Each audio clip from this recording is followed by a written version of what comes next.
Why is it important to know? I think it's important for many reasons. I think it's just super important to know what it's worth, to know what the values are at on it, and almost treating it like it's a stock, right? There's really two values of your vehicle. Number one is what it's worth on paper, and then number two, what it's worth in the market. Based on what the average miles is, based on what the average price is, and based on the rate that they are coming into the market and leaving the market, and what that means is based on the rate they're becoming for sale and selling at that rate. That's how the market value is. Keep the receipts, keep a log, something like that, right? Everybody wants to buy a serviced used vehicle. Nobody wants to buy a vehicle that hasn't been serviced, right? That's just the truth of the matter. Increasing the value, you're not really going to be able to increase the value. The idea is to maintain the value of your vehicle, right?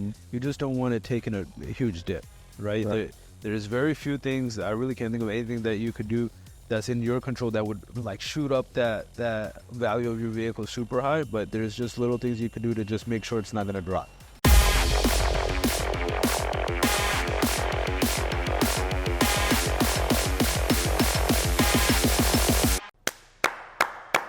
Hello. Welcome back to Motorcast. One incredible episode that we're going to record, that we're going to bring out today with Rahim, with my friend, my partner. What else are you, bro? My boss. My mentor. On Sundays, I am not Homer's boss. On Sundays, I am Homer's partner in crime. We're the two best of friends that anybody could have. He's my dinner date. He's just all in all good friend and in the creative part of my life. Did we tell the story to our audience, our ritual after recording Motorcast already? I don't think we did. What's our ritual, Homer? So every time that we record Motorcast, because we try to knock out 8 episodes, we try to record a lot of episodes every time. I can't even keep a straight face right now. Just so everybody knows, we got here like an hour and a half ago. We recorded 1 episode so far, and we're already ready to bounce. So every time, I think this is the issue, bro. But in long story short, we go to Fogo after every day that we record. So that's why I think we need to change it, bro, because we're thinking more about going into Fogo and have a great dinner. I think we need to change it. We go Fogo first. Oh no, we're gonna be full, bro. We're not gonna do nothing, bro. Then we come record. So in Spanish, there's a saying that you get the el mal del puerco, which is that pork's disease or something like that, or pork's, I don't know what, that every time that you eat, you stay like, oh my god. Straight up, especially after Fogo, I just need to lay down for a second. Can you imagine going and have breakfast at Fogo? Oh my god, dude, I won't do nothing else. So what's our episode for today? Our episode for today is how to know and how to keep your vehicle's value. Is that correct? Yeah, how to know what your vehicle is worth and how to maintain that value of your vehicle. Perfect. So from the beginning, Rahim, in your perspective and your knowledge, how or why is this important? Why is it important to know? I think it's important for many reasons, but number one, other than your house, for most people, the most valuable item that you have is your vehicle, right? So I think it's just super important to know what it's worth, to know what the values are at on it, and almost treating it like it's a stock, right? Like I'm not super into stocks or anything like that, but if you are, if you aren't, the way it works is this is a company and this is how much it's worth, and sometimes it's up and sometimes it's down and sometimes it's maintaining. Treat your vehicle like that. It's a stock, right? If it's something that you've already invested in, it's yours. Why wouldn't you want it to either maintain its value or fight it from depreciating if you could? Right. Makes sense. So how can we know specifically? How can we know the actual value of my car right now? How can I know? So there's a bunch of different ways, right? I want to boil it down to there's really two values of your vehicle. Number one is what it's worth on paper, and then number two, what it's worth in the market, right? So let me give you an example of that. For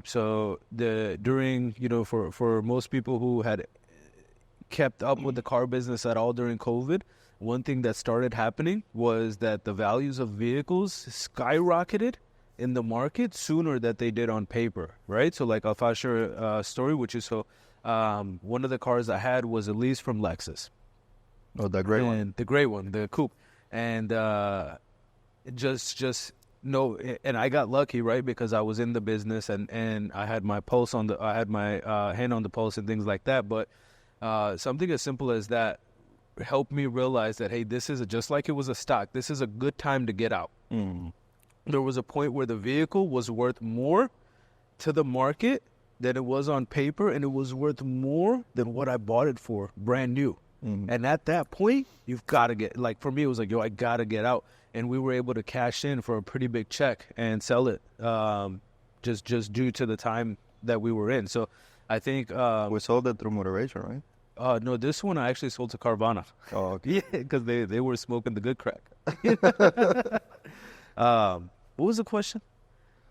How do you know that? Oh, so how do you know it, right? Or how do you know your value? So there's two values, right? One, what it's worth on paper, and then two, what it's worth in the market. So to know what it's worth on the market, very easy. AutoTrader, Car Gurus, Cars.com, punch in the type of vehicle you have and see what the similar vehicles are selling for within the same mileage range, within the same year range, right? That's what it's worth to the market. To the market, it could be worth more or less than what it's worth on paper.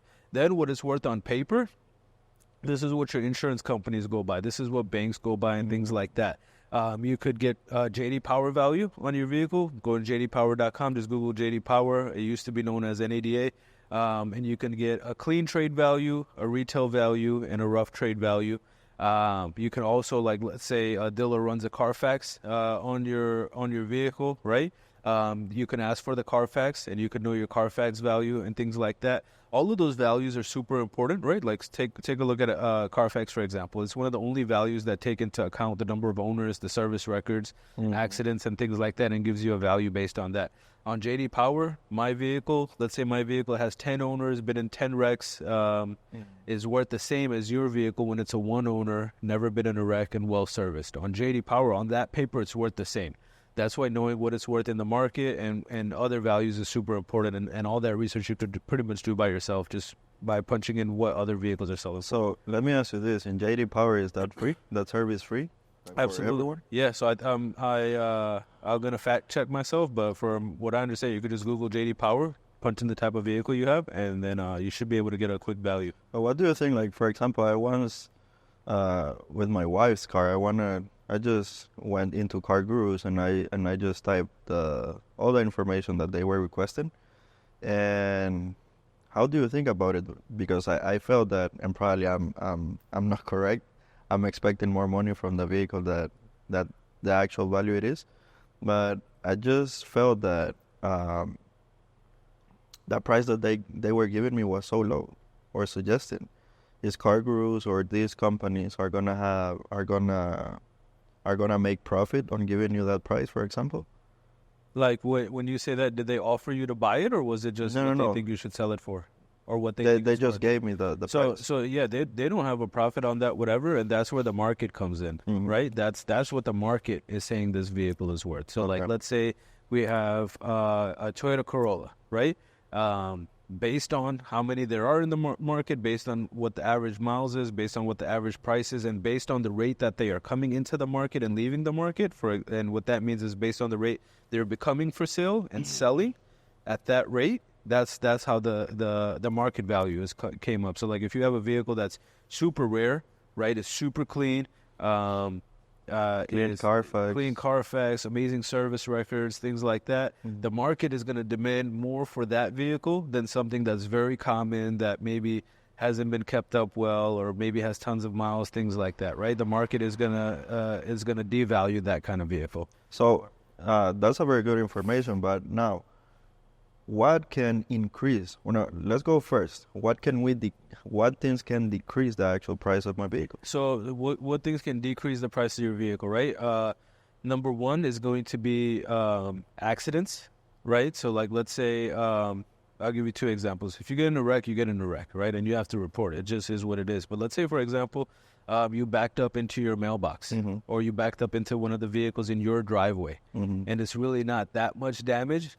I personally, in that situation, would rather pay to get it fixed than pay the deductible, report it to my insurance, and now it's on my vehicle's history. Right. I'm not saying that I'm hiding it from anybody. That's not the goal. The goal is to preserve the value. And if I just backed into my mailbox, I could take some pictures of it, and I still have that hey, this happened, Right. but it's not going to get stamped to the VIN of my vehicle. It's not going to get stamped to my history report and things like that. So, what can it actually increase? I'm sorry if you're listening on some weird sounds here. We're the biggest or the largest showroom in the southeast, so stuff is happening in here. Not only It is that, what it but is. we have to drive golf carts because it's so far to get to the other side. We actually have to get into a golf cart and drive it to the other end. So a pretty cool experience, and you should come see it. Yeah, that's exactly what I was gonna say. If you don't believe that this is the largest showroom, come check us out. Check us out. But So what can increase? wait, before we go into increase here, can I give you a couple more Yeah. things that could decrease? So this is not necessarily decrease, but it definitely won't help you increase. Let's say, for example, you do your own oil changes, right? Those are not getting reported to the Carfax. Those are not getting reported to your vehicle history. I'm not saying, right, that they absolutely need to get reported, but at least keep your paperwork, right? At least keep a log of the oil changes you do and maybe the receipts of the filters you're buying, and really any work that you do to your own vehicle. Just keep the receipts, keep a log, something like that, right? Everybody wants to buy a serviced used vehicle. Right. Nobody wants to buy a vehicle that hasn't been serviced, right? That's just the truth of the matter. A couple other ways you could. So you're saying that it can decrease if you don't have all that log. It's not so much like it's one of those things where it's not going to decrease, but you're just not going to make any forward movement, Right. right? Because I can't. You're just going based off of my word that I've been doing the oil changes on time. How much more different is it if I pull out a folder and show you, hey, look at this piece of paper. Every 3 months and this many miles is when I did my oil change. Here's my receipt for every oil change I bought. Blah blah blah.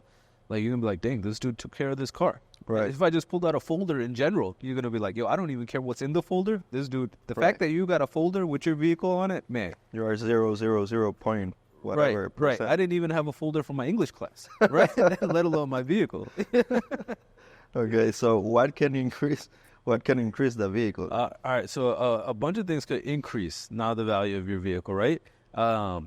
I think a lot of simple stuff can increase the value of your vehicle. So, like, I think one thing that's slept on is cleaning your vehicle, right? Every week, every 2 weeks, or whatever your time frame is, just doing a cleanup on it. And this doesn't need to be something extravagant or professional, but Just vacuuming the vehicle. just vacuuming it, right? Like, you might find that piece of gum that fell in the carpet, and the fact that you're cleaning it, you're able to get it out before it spreads or anything like that. You might find that stain that you can clean up because it's fresh, rather than waiting months after. You might be able to get that sticker off, or the brake dust hasn't eaten away at your rim, and especially up north, right? Like where it snows and there's salt. Imagine getting the underbody of your vehicle cleaned. Right, and slowing down the rust process, right? I think cleaning your vehicle is probably one of the easiest things you could do. That will, in the long term, probably help you at least maintain the value of your vehicle, if not increase it. A couple ways to increase it would be, for example, making sure, like, so oil changes, for example, oil changes are all over the place right now. But like, I remember at some point they were pretty. Like, you could, let's say you have a Lexus. You could get a coupon from the Lexus Service Center and do a oil change there for about the same price as you could do one at like a Jiffy Lube or something like that, or within a couple bucks. Right. Imagine pulling up a history report and all you saw was Lexus, right? Little things like that could increase it. Or like when you're, again, even if you're doing your own work, keeping that folder, or whenever you're getting some major work done, keeping those receipts and things like that. I think that could go a long way. I think tasteful modifications could increase the value of your vehicle. Like, for example, if you have a little bit older vehicle, but you put a radio in that has Apple CarPlay, right? That I think that's worth some money. I think small things like, getting your windows tinted and things like that, just little things that you could do to your vehicle. And I'm not saying because you spent $200 on the radio, now your car is worth $200 more. And I'm not saying because you spent $100 on tints, now your vehicle is worth $100 more. I'm just saying to the market, it's a little bit more valuable now because you have done those things. Right. If that makes sense. Yeah, and I remember when I was probably like 2 years ago when Tashi, the other general manager, taught me a lot about descriptions and how to keep the descriptions on the vehicles, right? All the vehicles that we have in both of our stores. one thing that now that you mentioned that is that he was telling me the importance of adding that regardless of the age of the vehicle, but if it had a radio with Navi and rear camera, that increases the price, and that makes sense. Now that you mentioned, I go back into that portion of my process of learning how important that is. Absolutely. I think and I don't want to get lost in the sauce. It's going to be very hard. Like since the beginning of time, for the most part, vehicles have been a depreciating asset, meaning they're not statistically known to go up in value, right? So when we say increasing the value, you're not really going to be able to increase the value. The idea is to maintain the value of your vehicle, right? You just don't want to take in a huge dip, right? There's very few things. I really can't think of anything that you could do that's in your control that would like shoot up that value of your vehicle super high. But there's just little things you could do to just make sure it's not going to drop. The only thing that can actually do that is inflation, right? Right. Yeah, and COVID.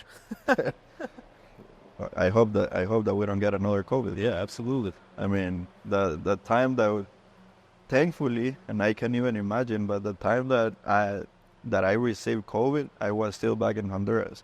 I couldn't even imagine how another pandemic will affect me. Yeah. Like right now. That's tough. I respect a lot of people. It was wild, man. It was wild. Yeah. So, I don't know. Do you have anything else to add? I think that's it, right? You know, treat your car with love, right? Give it the same love it gives you when it turns on every morning and takes you to work. Keep your services up to date on it, and just do the little things just to make sure, if and when, right? And like, why do you even want to maintain your car's value? Why is that even important? Let's say like you're gonna hey, I'm gonna keep my car forever. Who cares what the value is, right? Unfortunately, for most people, they're either going to sell their vehicle, they're going to trade their vehicle, or they're going to crash their vehicle, right? That's for the most part, that's gonna happen to most people, right? And it's one of those things. Like, of course, like today, you might decide, hey, I'm going to keep this vehicle forever, but next year you might have a baby, or something might change in your life, or the fact that you work further away, or the fact that you got a promotion and you want to treat yourself, right? Many things could change, and you just want to make sure you invest in that piece of stock that you own. Yeah, that particular, I remember that when I was young, I always thought that I wanted a Honda Civic, like a coupe and all that. And I didn't have it, but I used to have something similar. And when my daughter started growing, at that moment, I just had Andrea. And when Andrea started growing up, and then Melissa got pregnant of Sarah, and then, bro, that car, and I was thinking that I'm gonna keep this car forever until Andrea is gonna be able to drive it and all that. The moment that Melissa got pregnant again, I gotta get rid of this car. I'm getting out of here, bro. I gotta get rid of this car, bro. So yeah, and also that, like, now that I only buy SUVs nowadays.